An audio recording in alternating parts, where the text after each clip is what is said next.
Hello everyone and welcome to Biology 211 Human Pathogens. My name is Dr. Coleman and I'm going to be your professor for this course. This course is a mini session, second start course, and it's solely online, so it's going to go pretty quick.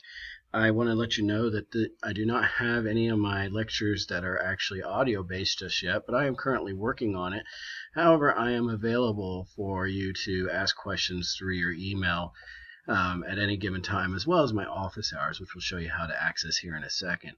So in order to access the class, you need to come here to Canvas, click on this, and put in your information to log into Canvas. This is going to be the same as your email access, and so if you're not familiar, you can go right here and you can reset your password to whatever it is that you need to remember. So when you come in, you're going to come into a page that's going to have all your classes that you're currently enrolled in. And so you can see here I teach quite a few. But down here, 211 WS1 is the course that we're part of. And so when you bring it up, I've tried to set it up in a way where you have all the information that you need on the front page. So first of all, let's just go through the list and see what we have here. So the first thing you see is the general syllabus. This is going to have all the information that you need for Biology 211. It's basically got my name, my office number, and my phone number, as well as some of the information that no matter which 211 you were taking, you would have access to. So this is going to have some of the basics for teaching this course. However, for actually knowing how you're going to be graded, you want to come down here to number 2, which is the course addendum, which is my specific information. And when you come over here and start reading through this, you're going to see that you got my email here, as well as the grading for the course. The course is out of a total of 1,000 points. And so most of you have probably done the McGraw-Hill Connect software. If you haven't, we'll go over it here in a second. But essentially, you're going to get about 105 points for your Learn Smarts, and you'll get 105 points for the assignments. Each chapter is worth 7.5 points. Now, if you complete 14 out of the 16 assigned chapters for each, you'll get your maximum credit. If you do all 16 chapters, you'll get 15 extra points here for the Learn Smarts. And if you do all 16 chapters down here for the assignments, that's going to be in another 15 points for a total of 30 bonus points. The next thing you see here is an online quiz. This is chapters 8 and 13. It's open note, open book, unlike your exams. And so this one here is designed to maximize your grade by having you have access to all your information. Your actual exams are going to be 4 tests, 120 points each, and you have choice. You can either come in and take it here on campus, or you can use the Respondus software, which I'll show you here in a second. Your final exam is 250 points. It's cumulative, and this is based off of department requirements. And this one must be completed on City Park campus. So you might want to start considering what day you'd like to come in during finals week. I'll be posting some of that information here in the next coming weeks. So as we go through, you'll see how I have it set up. You have week 1, which is now, and I expect you to be able to read through these 3 chapters. And starting on the 9th, which is going to be coming up here real quickly, I will have exam 1 open on Respondus. And if you choose that you want to take it here on campus, I have office hours that work well for taking tests on Thursday afternoons around noon or 1 o'clock in the afternoon. And those you'll have to RSVP, so that way I know how many people are coming and I can make sure that I have enough room available for everybody. Now notice also during that time you have your starting chapters 8 and 13, as well as your Learn Smarts and assignments for chapters 1, 3, and 5, which were covered on exam 1, are now due on 10/16. So you want to make sure you're hitting all these due dates. And you'll see it just goes on and on and on, pretty much showing you everything that you need to know. Now, since this is an online class, I don't get to meet you until the final exam. And so in order to know that you're actually signed in and using the course properly, I have a check-in quiz, which is going to have some questions that are simply just based off of the syllabus. So please read the syllabus first, and you'll get some bonus points there by finishing it. But more importantly, if you do not finish it by Wednesday, October 12th, I will drop you from the course because I'm not sure if you're actually aware that you're enrolled in the course or not. And here, this is an online class, so you must use the Responda software or come in, as we've already said. And here you're going to have a link to my PowerPoints. And I want you to know that these PowerPoints were designed by me. I actually have a PhD in microbiology, and I've been doing infectious disease work since I was basically 18 years old, and I'm now 38. So a lot of these slides have been streamlined because I know what I want to say, and I use these PowerPoints in my day-to-day class.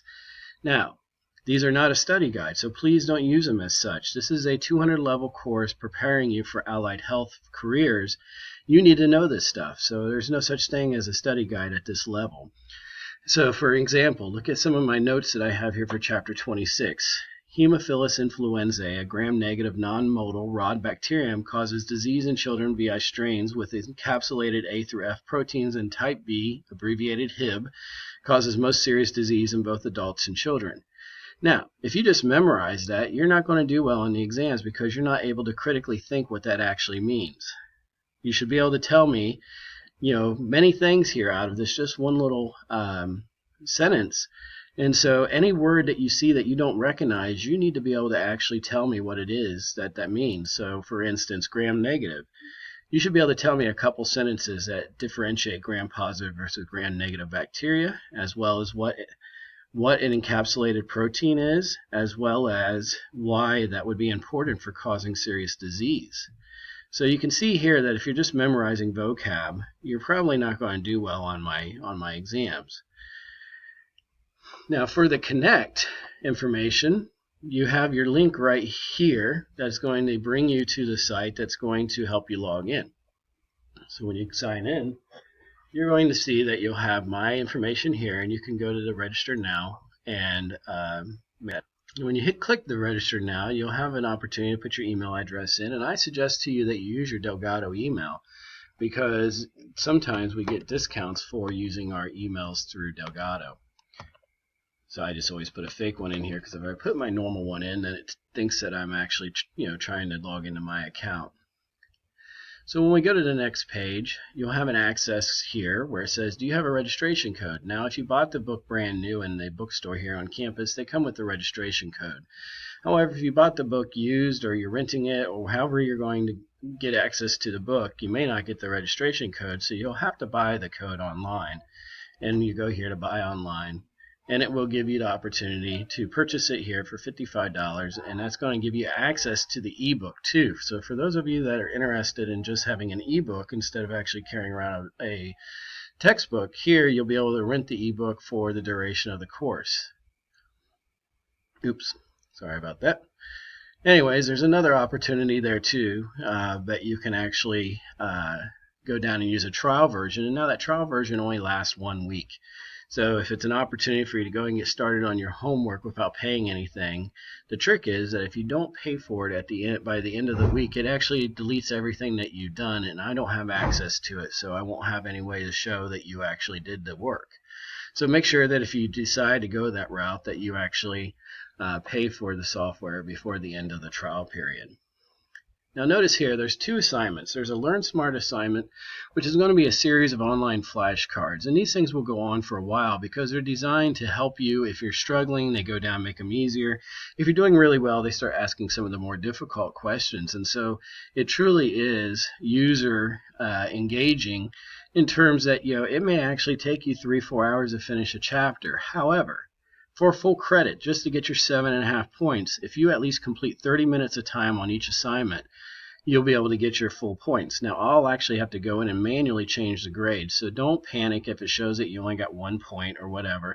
I'll go in and change it. Now, the key is it quits checking your time, it quits clocking your time if you're just reading the ebook. You have to actually be engaged working on the flashcards in order for it to count your time. So please don't tell me that you spent 3 hours working on it when reality is you were just reading for 3 hours, because that doesn't help. So you can also tell how much time you've spent on the information too by going up to your account and checking your account history, and it will show you how much time that you've used in each of the chapters, and that's exactly the same information I see. Now, also, in addition, for each chapter's Learn Smart, you also have a Connect quiz, which is about 15 questions for each chapter. And you can complete these as many times as you want up until the due date to get your 100%. The questions don't change, so do them as many times as possible until you actually understand the material and you get 100%, because then you're going to maximize your points. Now, on occasion, Canvas and McGraw-Hill do not sync properly, so sometimes your grades may not transfer to the gradebook correctly. And again, I will have to periodically update that, so please don't have a panic attack wondering why your information's not there. I see it. I'll take care of it. It's no big deal. Now, the makeup exam day, if you miss any exam, is going to be Thursday, 11/19 at 1, and this is non-negotiable, so if you miss an exam, this is the only time that you have to make it up. And my email is the best way to get a hold of me because it does go to my phone and I will see it. However, just because this is a 24-hour, 7-day-a-week class does not mean I'm available that many times too. I'm a single father of a 6-year-old and I do have other responsibilities. So please give me at least a day or two to reply back. Usually I'll reply back much faster than that, but please, give me a chance. Now over here, zero tolerance policy for cheating. You're going to be using the Respondus testing software, which I will give you another update on how to use here in another day or two. But essentially, you're going to want to make sure that everything is free and that you're not having anything in front of you. And since you'll be doing the exam online, it's very easy to think that you might be able to get away with cheating. However, you do need to have a webcam hooked up to your computer, and you have to actually go through a series of exercises before you start the exam, showing me that there's nothing else in the room with you, as well as making sure you don't have any notes in your lap or anything like this. So you want to make sure that you do a full environmental scan. If you do not do this and you go ahead and take the exam and I can't tell if your webcam's working or if you didn't do the proper environmental exam, I will zero out your score and you will have to come in and do a paper makeup exam. If it's blatant cheating where I'm actually watching you and observing you cheat, then I will be turning the video over to the dean's office. So please be aware that I do watch these things. Now, in conclusion, I want you to know that I want you to be successful, and I'm only one small part of your success. You're ultimately responsible for how well you do in my class. However, I am here for you, and I want to be able to help you make the best out of this course as possible, especially being a mini session. So if you have any other questions, please email me or contact me, and I will try to help you out the best I can. Otherwise, good luck, and hopefully this helped you understand how to actually get started in the course.